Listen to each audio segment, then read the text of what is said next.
ప్రసన్న బాబు మాట్లాడుతున్న మాటలు ఏంటంటే, నేను తండ్రిని రా రే, నేను తండ్రిని రా. మీరు యెహోవానని పిలిచినా ఆయన ఫాదర్. నేను తండ్రిని అయితే ఏదిరా నాకు రావాల్సిన ఘనత అని అడుగుతున్నాడు. ఏదిరా నాకు రావాల్సిన ఘనత నాకు ఇవ్వట్లేదు అని దేవుడు అంటున్నాడు అని అంటున్నాడు. అసలు దేవుణ్ణి ఘనపరచటం అంటే ఏంటన్నది యేసు ప్రభు వారు క్లియర్గా చెప్పాడు. యోహాను సువార్త 5వ అధ్యాయం 23వ వచనంలో, కుమారుని ఘనపరచని వాడు ఆయనను పంపిన తండ్రిని ఘనపరచడు అన్నాడు. అంటే కుమారుణ్ణి ఘనపరిస్తేనే తండ్రిని ఘనపరిచినట్టు అని బైబిల్ క్లియర్గా ప్రభువారు చెప్పారు. తండ్రిని ఘనపరచటం అంటే ఏంటి? కుమారుణ్ణి ఘనపరచాలి. ఎలా ఘనపరచాలి? తండ్రిని ఏ విధంగా ఘనపరుస్తున్నారో అదే విధంగా కుమారుణ్ణి ఘనపరచాలి.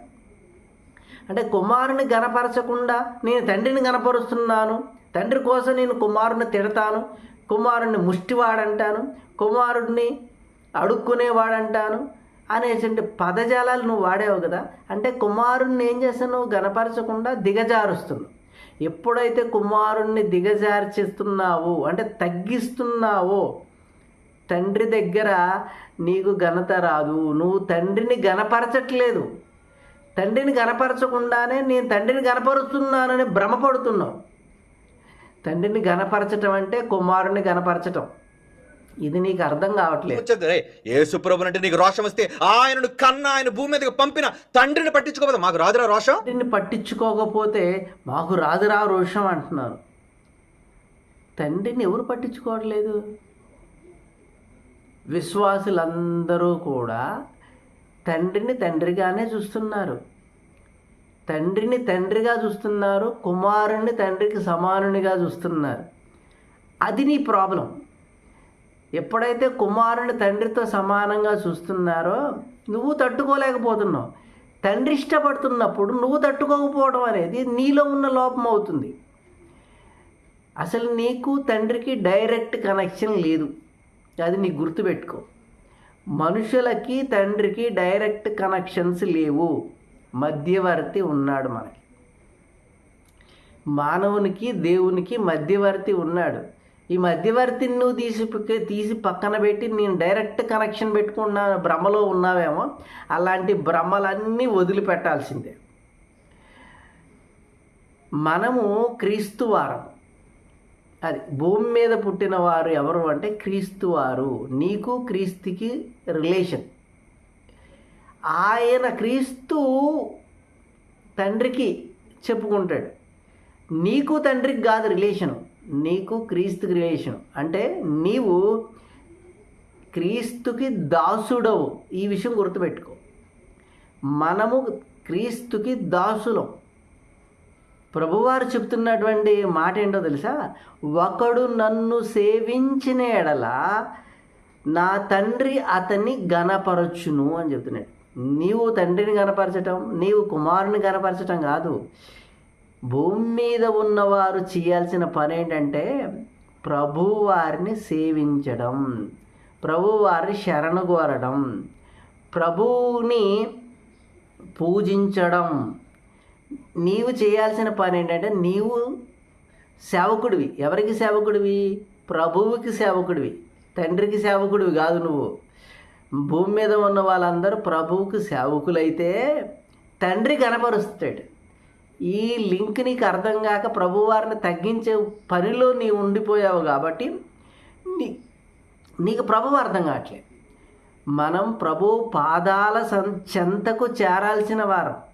ప్రభు పాదాల చెంతకు చేరాల్సిన నువ్వు ప్రభువుని తక్కువ వాడుగాను చిన్న చూపు కనుక చూస్తే ఆయన తీర్పులోనికి వస్తావు. తండ్రి వచ్చి తీర్పు తీర్చడు, ప్రభువు తీర్పు తీరుస్తాడు. ఆయన చెప్పిన మాటలు తీర్పు తీరుస్తాయి. తండ్రి నిన్ను ఘనపరచాలి అంటే నీవు సేవకుడుగా మారాలి. పౌలు గారు ఏమన్నారు? రోమిలికి రాసిన పత్రిక 1:1 నేను క్రీస్తుకి దాసుడను అని చెప్పాడు. అంటే ఏంటి? పౌలు గారు నేను దాసుని. ఎవరికి దాసుడు? క్రీస్తుకు దాసుని అని చెప్పాడు. ఫిలోమోనుకు రాసిన పత్రికలో పౌలు గారు చెప్తున్న మాట ఏంటంటే 1:1 క్రీస్తు యేసు ఖైదీనైన పౌలు అంటాడు. అంటే నేను ఆయనకి పట్టుబడ్డాను అన్నాడు. అంటే ఆయన ఒక ఉన్నతుడు, మనం చేరుకోవలసిన వ్యక్తి, మన గమ్యం, మన మార్గం ఆయన నువ్వు ముష్టోడు, బిచ్చగాడు అన్నావు అంటే నువ్వు అసలు తండ్రిని ఎక్కడ కనపరిచినట్టు? నువ్వు భ్రమపడుతున్నావు అంతే. నీ తండ్రిని కనపరుస్తున్నానని భ్రమలో ఉన్నావు. ఆ భ్రమలో ఉండి ప్రభువును దూషిస్తున్నావు. నువ్వు ఎప్పుడైతే దూషిస్తున్నావో తండ్రిని దూషించినట్లు లెక్క. నీకు అర్థం కావట్లే.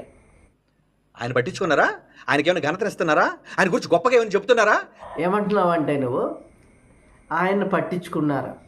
తండ్రిని ఎవరు పట్టించుకోవట్లేదు, తండ్రికి ఎవరు ఘనత ఇవ్వట్లేదు, తండ్రి గురించి గొప్పగా ఎవరు చెప్పట్లేదు. నువ్వు ఒక్కడవేనా చెప్పేది?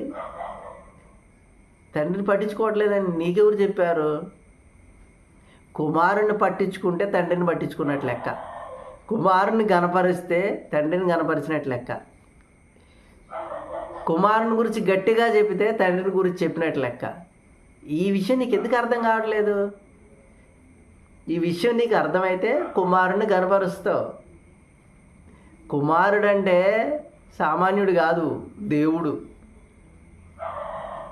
ఆ దైవత్వం నీకు అర్థం కాలే. కృపాసత్య సంపూర్ణుడు, అది నీకు అర్థం కాలే. దేవుని మర్మం, అది నీకు అర్థం కాలే. అదృశ్య దేవుని స్వరూపం, ఈయనెవరు? అదృశ్య దేవుని స్వరూపం, అది నీకు అర్థం కాలే.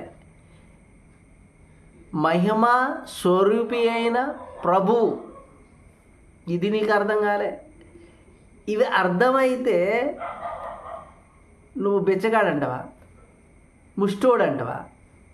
అంటే ఇంత నీ దేవుణ్ణి నీ తలని నీవు అవమానపరుచుకుంటావా? అంటే శిరస్సుని హత్తుకొనని నీలాంటి వాడు చీడ పురుగుతో సమానం.